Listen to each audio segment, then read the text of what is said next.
Hello. Isn't it great how we have such great education in schools right now in America? Well, that wasn't always the case in the 19th century. Many people struggled to get a good education to improve their quality of life. Several people helped to change this by bringing about key ideas that helped to change the face of education in America.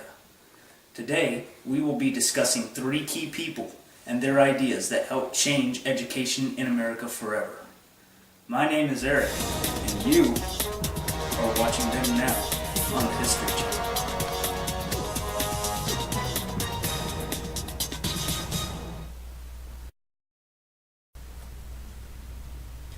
In antebellum America, a time period lasting from the 1820s after the War of 1812 to the decades before the Civil War, reform movements emerged across the new country, ranging from abolitionist movements to women's rights. One such movement was the education reform movement, which was led by figures such as Horace Mann, Noah Webster, and William McGuffey. The education reform movement was guided by 3 key components: the education for the common man, education for free blacks, and finally education for women.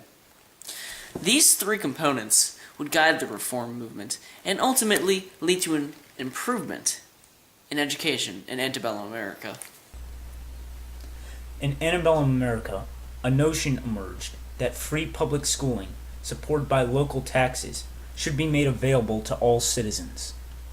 Dedicated to alleviating the problems of the new republic, public schooling would be based upon the principles of good citizenship and morality. Onto the scene stepped Horace Mann, whose strong sense of Protestant republicanism mixed with secular, non-sectarian morality made him the perfect advocate for public education.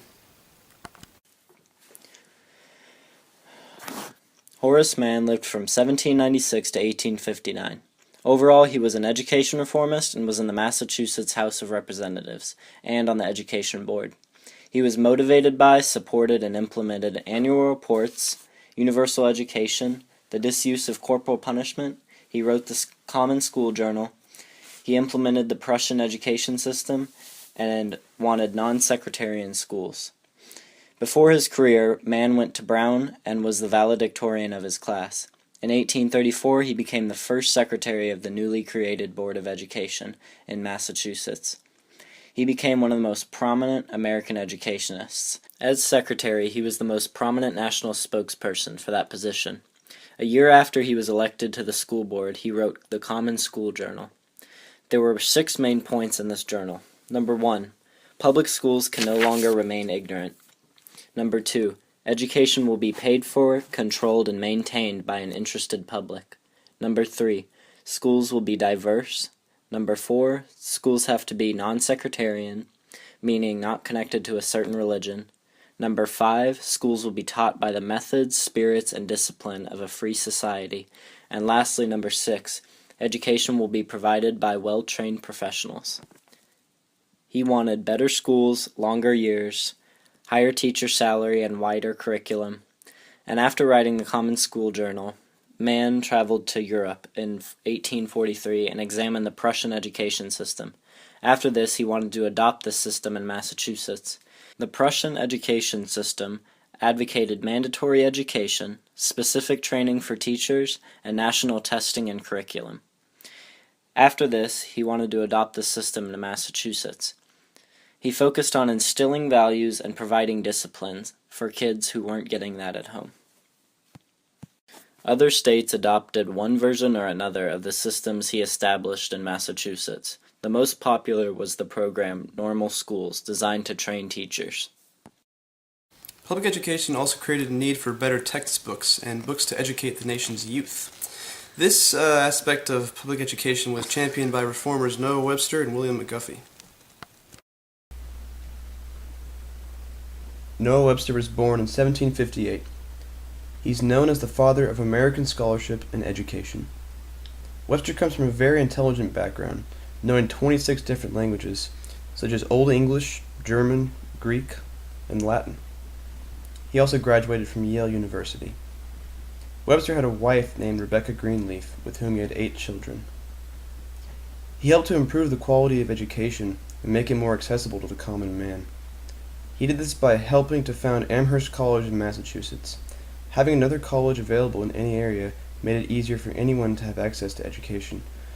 Not only did he help to found this college, but more importantly, he wrote and improved textbooks.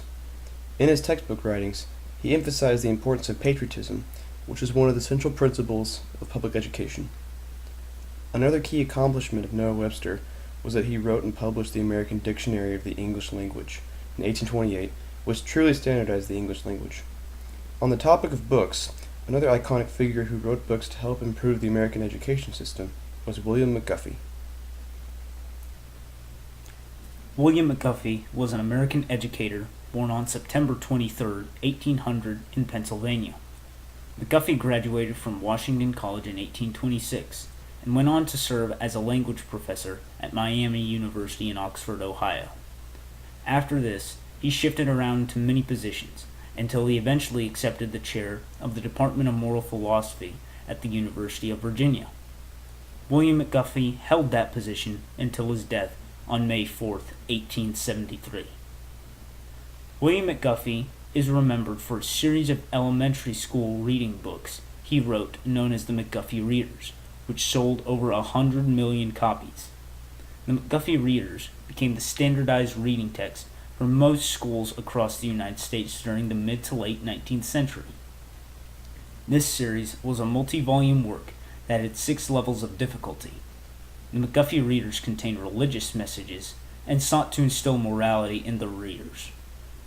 Most Americans who attended public schools during the second half of the 19th century learned moral and ethical lessons from these McGuffey Readers. Another aspect of public education was the debate over higher education for women, which was linked to the women's rights movement. At the same time, public education for women was generally frowned upon, as it was believed that the place of women was in the home rather than the classroom, and that too much learning was detrimental to the female brain. As a result, many early teachers were men rather than women. However, by the 1820s, women's schools had begun to attain some respectability thanks to the dedicated works of Emily Willard, who established the Troy Female Seminary in New York, and Mary Lyon, who established Mount Holyoke Seminary in South Hadley, Massachusetts.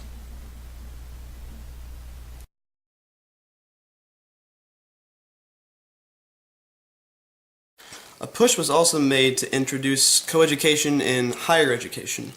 Schools such as Oberlin College and Antioch College were some of the first schools to open their doors for women to be educated alongside men. Antioch College was also the first college to hire female professors, as well as the first college to allow women to publicly accept their graduation diplomas. Interestingly enough, these colleges would soon serve as stations on the Underground Railroad. Education for blacks also became a highly controversial concept during the education reform movement, yet attempts to educate free blacks were made nevertheless. The abolitionist movement in particular, spearheaded by the Quakers, made some of the greatest attempts to provide education for blacks. In fact, in cities such as New York, Philadelphia, and Boston, racially integrated schools were established. A handful of schools for African Americans also existed in the South. One exceptional effort to educate Southern blacks was made by John Chavis, a free and educated African American who held his classes in Raleigh, North Carolina, educating whites during the day and free blacks in the evenings. Sunday schools also entered the fold. Typically used to educate poor rural children, they began to open their doors to slaves during this reform movement. You've been watching Then and Now on the History Channel. My name's Eric. Thank you for watching.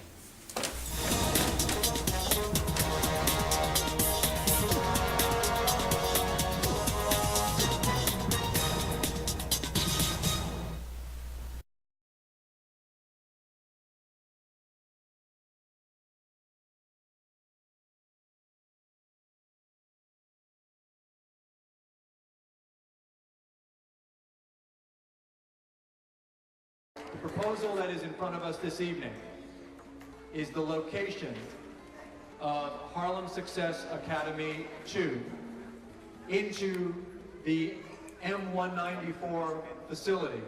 With that, I will give the microphone to Harlem Success Academy 2. We started our first school in August of 2006 because we believe deeply in what children can accomplish.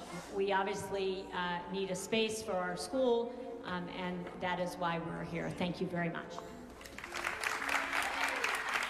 My name is Brenda Ain.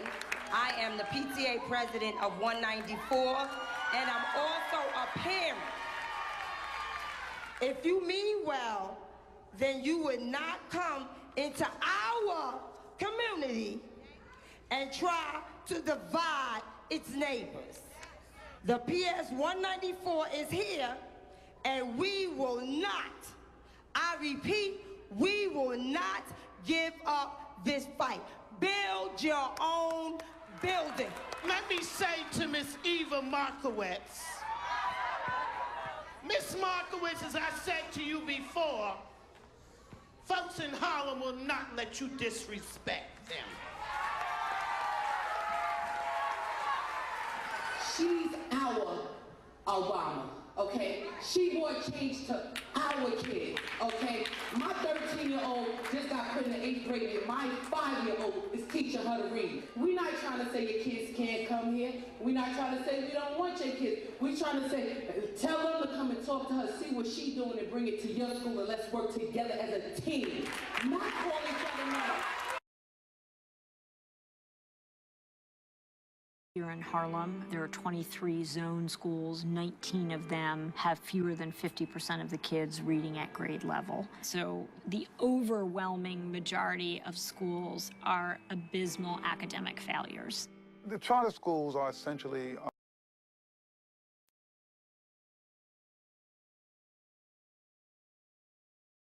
I think that the perception that's been put out there by some people about charter schools is that there are just this wave of well-to-do people who are coming into disenfranchised neighborhoods and are kind of taking over the schools, and that's just not the reality. The reality is that these are children from the community. I live 3 blocks from PS 194. I grew up in this neighborhood, so it's our neighborhood too.